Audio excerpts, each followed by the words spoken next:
नमस्कार दोस्तों। मनसा, वाचा और कर्मणा, ये 3 शब्द शायद आपने पहले भी सुने होंगे।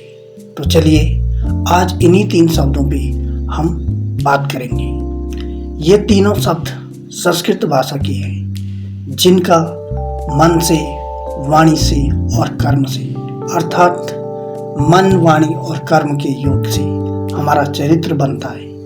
यदि हम सोचते कुछ और है और कहते कुछ और है और करते कुछ और है तो निश्चित ही पाप के भागीदारी बनते हैं। तो दोस्तों, एक छोटी सी घटना के माध्यम से हम इस शीर्षक को समझते हैं। राष्ट्रपति बनने के बाद नेल्सन मंडेला एक रेस्तरां में अपनी सुरक्षा अधिकारी के साथ खाना खाने पहुंचे। मंडेला के केबिन के बाहर एक व्यक्ति अपनी सीट पर बैठा खाना आने का इंतजार कर रहा था।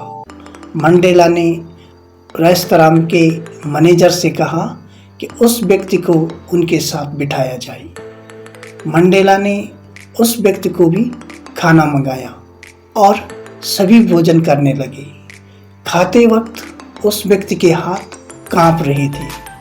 खाना खत्म करने के बाद उसने दबी जुबान में मंडेला का आभार जताया और बाहर निकल गया। उसके जाने के बाद सुरक्षा अधिकारी ने मंडेला से कहा वह शायद बहुत बीमार थी। खाते समय उनके हाथ लगातार कांप रहे थे। मंडेला ने कहा, दरअसल वह उस जेल का जेलर था जहां मैं कैद था। उसके आदेश पर मुझे निरंतर यातनाएं दी गई। उसने सोचा होगा कि मैं अब उसके साथ वैसा ही व्यवहार करूंगा।